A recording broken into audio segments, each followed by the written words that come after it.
modernists, decoration was bourgeois, superfluous, dishonest. They felt the beauty of the building expressed the structure, what's holding it up.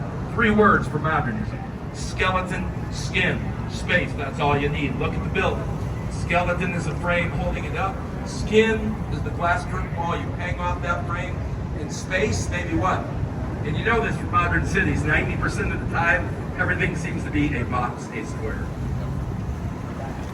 Now 45 degrees to the right, you're about to see a most intriguing building with a mosque-like orange yellow onion skin dome. That is the Hotel Intercontinental, built in 1929 as the Medina Athletic Club, when somebody had the wacky idea that that big yellow ball would be a great landing pad for airships like the Goodyear blimp. And that's the worst idea in the city crammed with skyscrapers I have ever heard. They never landed any blimps up there. Let's just say that steampunk dream would die with the crash at the Hindenburg. And after that, blimps, dirigibles, and zeppelins, except for Led Zeppelin, all fell out of favor. Now London can have Big Ben, Paris can have the Eiffel Tower. We Chicagoans will always take the Wrigley Building, the clock tower on our right, commissioned by the chewing gum king, William Wrigley Jr., who as a young man was selling juicy fruit gum for the first time at a World's Fair of 1893. He brings the fair home. That's the style of the World's Fair buildings, which is called Beaux-Arts, or City Beautiful, classical prototypes done on a grand scale. For the Wrigley Building, Spanish revivalism, the clock tower modeled on the 11th century Giralda Tower in Sevilla in Spain. And on our right, from my favorite London architect, the Gherkin man, Sir Norman Foster, we have the Apple computer store with a wall that's hardly there, and a roof that evokes an Apple laptop. Okay, we're approaching our Grand Boulevard, Michigan Avenue. You want to go shopping with the hoi polloi later down one magnificent mile of Michigan Avenue. We actually still call Michigan Avenue in the French manner, Boulevard Mich. It was inspired by the Grand Boulevards in Paris, France. But hey, what happened to the bridge? Let's take it to the bridge. Notice the bridge is named DuSable Bridge. In Chicago, my friends, you don't forget where you came from. Jean-Baptiste Pont du Sable was the first Chicagoan, a French-speaking fur trader from Haiti. He started the fur trading empire right up there in 1779. Now it's so cool. After the tour, you can go up there, find the statue of Mr. DuSable, and you can take a selfie with our founder.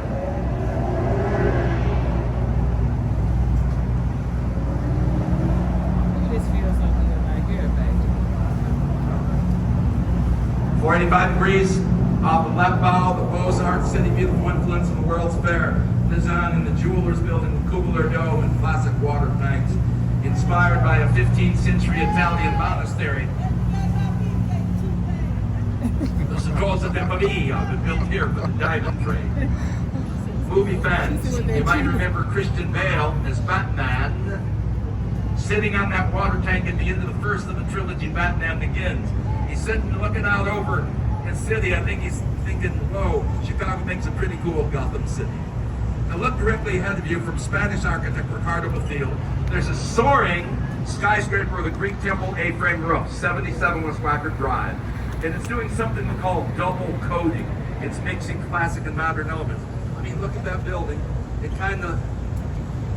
It looks like a lonely skyscraper fell in love and married the ancient Greek Parthenon. That's the child right there. And this double coding, you can mix and match styles together because it's called postmodernism. After 30 years of boxes and architecture, people got bored. So the postmodern architects show up and they're the DJs of the architectural world because they say they can pick any style they want. So what do? They sample different architectural styles, boots and cats and boots and cats and boots and cats, and they turn the building into a mashup. Now for pure Bauhaus style black box modernism, boom, right there. AMA Plaza, 1971. This is a final American commission by the father of modernism in America, Ludwig Mies van der Rohe. Third director of the famous Bauhaus School in Germany, came to Chicago in 1938, and from the Illinois Institute of Technology here, started spreading that less is more philosophy around the globe. Now there's a rebel student hanging out at the Bauhaus with Mies from Chicago named Bertrand Goldberg. He never does like boxes like his teacher. He likes to circle to bring people together, right? So when Bertrand Goldberg does a modern building, check it out. Circle gets the square with the Marina City Towers, which we had called since 1967 the Corn Cob Towers. The architect Goldberg called it curvilinear flower form, starting with a stem, right, just like a flower, to house the elevators and utilities, building the rings from the base up. Now what you're looking at is the first embrace of the river residentially downtown, living right along the river. So you know the history. Once Chicago got the railroads, we turned our back on this wonderful river. There was no pretty river walk. It was a dumping ground, a back alley. And yeah, people who worked downtown, they didn't want to commute. They wanted to live downtown. So Goldberg gave you what he called a city within a city, and he put everything at your fingertips. So not only docking for boats, 4 restaurants, a bowling alley, a swimming pool, a bank, office space, a dry cleaners, George Jetson space-age parking, and your living space upstairs. I mean, everything is at home. It's an introvert's paradise. You never have to leave, you know? Oh, I got to tell you, it was successful from the start, but I got to warn you, look at the parking garage. If you move to Marina City, they will not let you park your own car. Only the valets can park the cars. Because if you back up a little too much, yeah, you kind of end up in the river. This is not pretty. Now, they drove a Plymouth Cutlass off the 17th floor of that parking garage for Steve McQueen's last action movie. It was called The Hunter in 1980. And you know, the engine's in the front. The car was kind of like an Olympic diver. They drive it up. It goes straight down 24 feet to the bottom of the river. I gave it a 9 out of 10 for the dive. Step back to 1914 now. The red brick building with the clock tower on the right is the old Reed Murdoch warehouse, and that is exactly what the entire river would have looked like in 1900. That's a prime example of what we would call adaptive reuse. You don't have to start from scratch. You can take a great old building and give it new life. So here, this building is thriving today as an industrial-sized restaurant called River Roast, and it's also home to Encyclopedia Britannica, even in the age of the internet that's still around. When you look at the profile of that building, it's much more horizontal than vertical. The architect George Niemans, like the great Frank Lloyd Wright, was associated with the style we call Prairie School architecture. Look around you, we have the mountains here, everything's flat and short. Prairie School architects evoke that flat horizon line. Okay, friends, you want to know the truth of how we became birthplace to the skyscraper? We didn't have any other choice. After the Great Fire in 1871, the city logically said, okay, that's it. You're not allowed to build with wood anymore in downtown Chicago, leading with brick masonry. But a load-bearing exterior brick wall has to get 6 inches wider at the base every time you go a floor higher, eating up all your floor space. So you know we can actually trace the evolution of the modern architectural frame to 1885. A Civil War bridge builder named William LeBaron Jenney was working on the home insurance building. Now, everybody was thinking about this. But Jenney is the first person to put into practice the iron and steel grid frame or skeleton to hold up the weight of a building like every modern skyscraper. This leads to a fertile period called the first Chicago School of Architecture. Now that's a living example right here. Since the Chicago School, that was a Jason Sanborn coffee warehouse in 1912. Not that big, but that is actually the major change. What happened?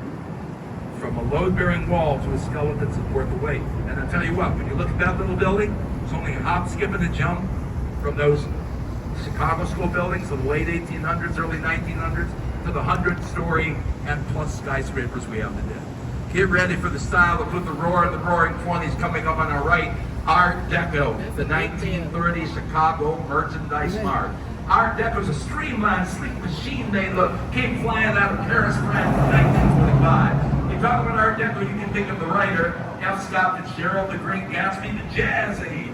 Ooh, I'm even doing brand names. America in the 1920s was a period of unbridled optimism and prosperity. We were moving forward. Art Deco reflected that. So you're looking at the largest structure in America prior to Cleveland Pentagon. Those heads along the bank are not, as David Letterman once tried to claim, the Pez Candy Hall of Fame. They're not Pez heads. They're merchant princes added when Joe Kennedy acquired the building in 1945. So what happened? The Merchandise Mart spends $38 million, dreams of a giant wholesale market, wakes up to the Great Depression, sells the building for $13.5 million back taxes to to Joe Kennedy, the father of our late president. Joe walks inside and realizes 96 acres of floor space. That means you could fit 73 American football fields inside the walls of Mart.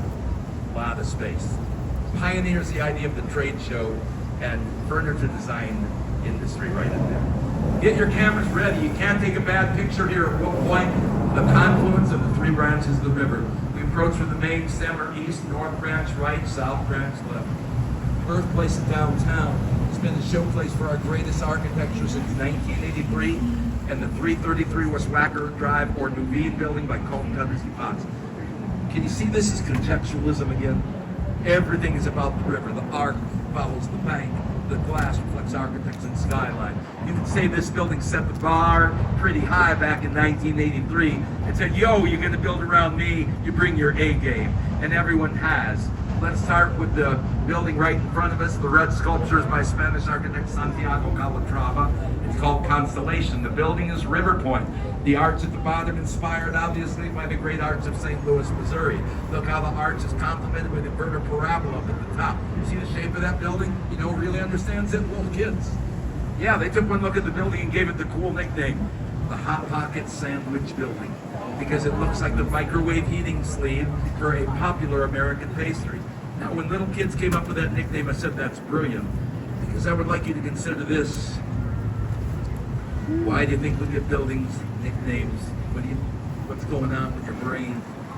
When you give a building a nickname, you, my friend, are seeking gestalt, common ground. You are taking the image from your personal experience and you're applying it to the new shape you're trying to cement into your head.